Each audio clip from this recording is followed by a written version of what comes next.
Hi everyone.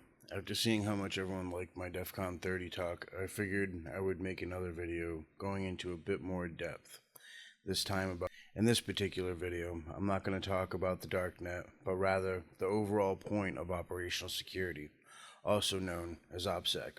It will be a more generalized video, notably lacking specific examples, but covering information that's more practical to the average person or someone doing something illegal.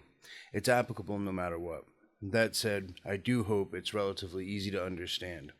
We will be covering 8 major points that deal with OpSec, including what is OpSec, the purpose of OpSec, OpSec versus cover, OpSec in 5 steps, OpSec Factors, OpSec Indicators, OpSec Countermeasures, and lastly, OpSec Assessments versus Security Assessments. I know I touched upon some general points and specific examples in my talk, but in this video, I kind of wanted to take a step back because not everyone knows the fundamentals of what makes up OpSec. My goal was to take a broader look at OpSec because it's something that is applicable to anyone or any company. You don't have to be a darknet vendor or a military intelligence officer to find a use for OpSec. So what is OpSec? The definition of OpSec, according to the Army, Navy, Air Force, and Coast Guard, is as follows.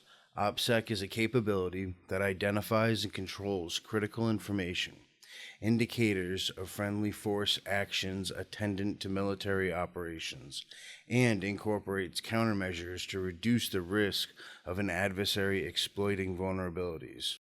What the hell is even that? Essentially, OpSec is a capability that employs a process. It's not a collection of specific regulations, rules, or instructions, but rather it's an analytical and planning executional process that can be applied to any operation or activity for the purpose of denying valuable or critical information to an adversary. No off-topic questions. Because I don't want to. No, permission denied. When we're talking about the broad strokes of OpSec, we can be applying this to any type of situation. In my talk, I talk about applying this capability as a darknet vendor. I walk through the process of some of my planning and research. Typically, I'm pretty bad at telling things in sequential order. I'll do my best to keep my thoughts organized, but that's not always possible. In my talk, I was able to give a very small amount of detail in regard to this topic. If we had to distill its purpose even further, I would say that it's a systemic method used to identify, control, and protect critical information. The purpose of OpSec. Essentially, your overall goal is to reduce the vulnerability of whoever or whatever entity you are protecting with this systemic method in order to keep them safe or keep information confidential. There are 3 points to this. We want to be able to identify the actions that may be observed by an adversary intelligence system. In other words, what is it that we are doing that our enemies can see? We want to be able to determine what specific indications could be collected, analyzed, and interpreted to figure out critical information in time to be useful to adversaries. In my talk, my adversaries were the federal governments of the world. However, your adversaries may be a competing company or even a specific individual.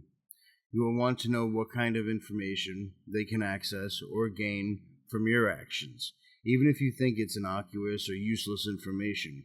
Remember, just because you don't think that something is important or valuable doesn't mean that your adversary or competitor may not derive some kind of critical information from it and find a use for it that may affect you in a negative way.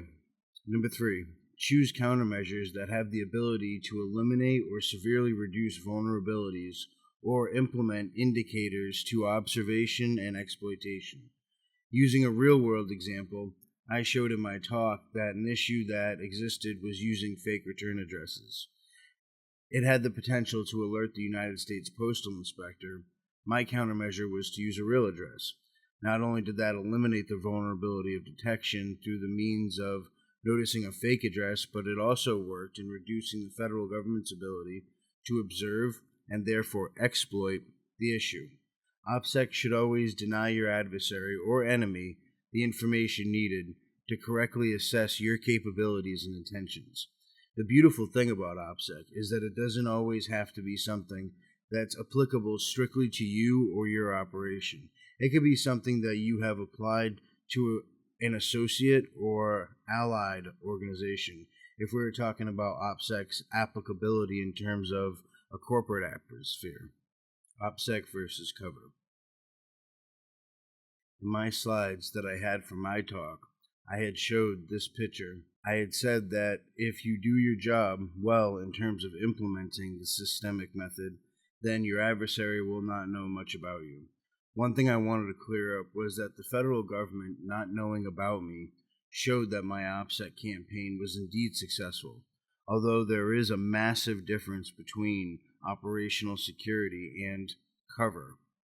The fact that the United States Postal Service did not know much about me, and therefore my adversary could not gain any additional information, was evidence of good OpSec. While the postal employee talking about how they thought I worked with computers was an example of having a good cover. Basically, the distinction between OpSec and cover is that OpSec denies information without misrepresenting it. A cover, however, misrepresents information and can use or employ deception in it. OpSec in 5 steps. The systemic method of OpSec includes 5 main steps.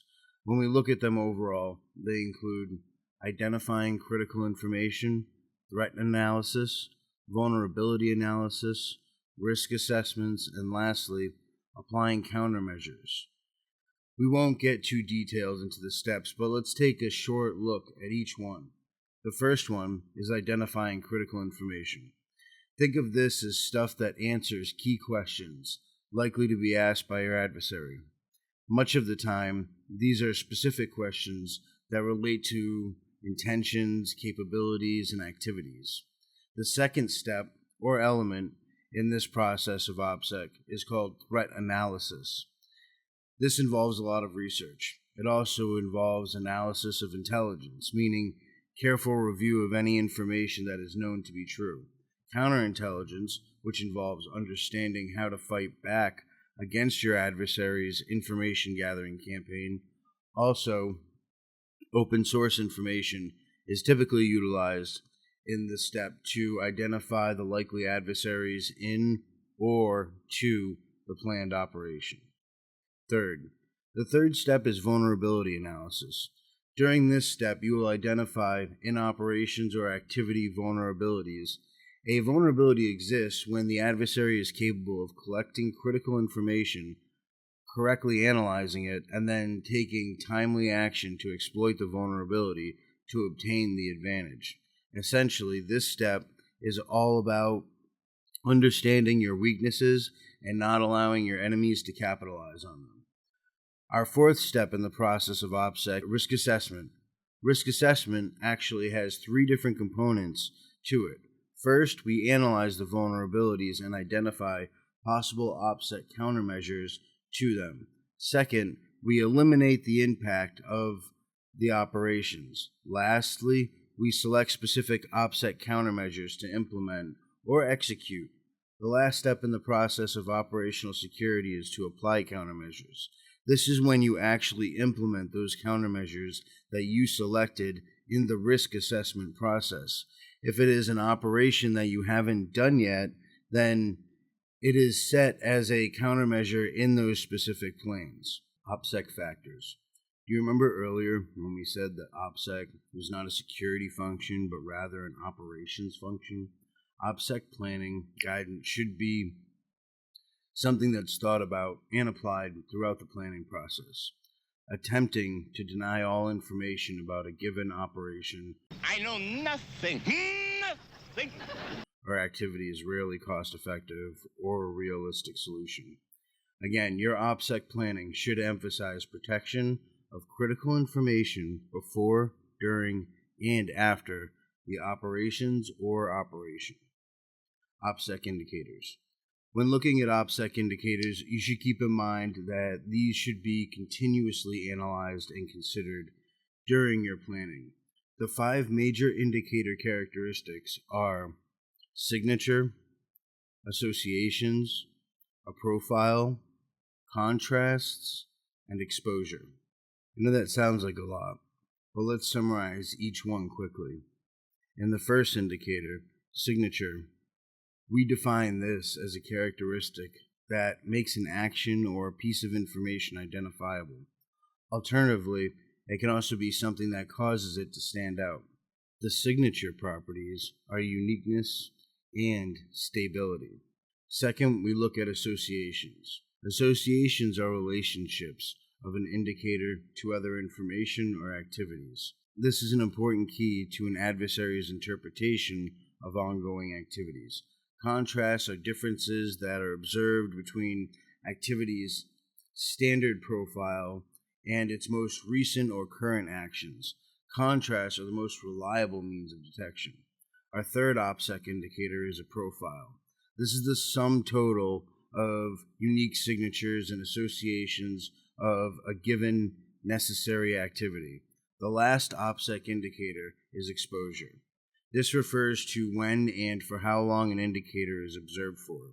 The duration, repetition, and timing of an indicator's exposure can affect its relative importance and meaning. OpSec Countermeasures. This section is massive and is something that can be talked about for literally days. Because this video is meant as a quick introduction for operational security, or OpSec, I will touch on it extremely lightly. The development of specific OpSec countermeasures is as varied and versatile as the specific vulnerabilities they're designed to offset. Essentially, your countermeasures most likely will be fairly unique. You should also have a ton of them. I would suggest multiple countermeasures for any particular OpSec issue or vulnerability that you are dealing with. Some considerations include operational and logistic countermeasures, technical countermeasures, administrative countermeasures, as well as deception. OpSec assessments. OpSec assessments are not part of security evaluations or inspections. So, when comparing things like assessments and surveys, we should note that an OpSec assessment is an intensive application of OpSec processes to an existing operation or activity. An OpSec survey is conducted by a team of external subject matter experts from multiple disciplines to simulate adversary intelligence processes. Of course, if this is something you don't have a team for, or you're not in the military, then you're going to have to do it yourself in order to accomplish all of these tasks, and therefore you will be the team of subject matter experts, and as such you will have to be knowledgeable in multiple disciplines in order to think like your enemy and, in a sense, play devil's advocate.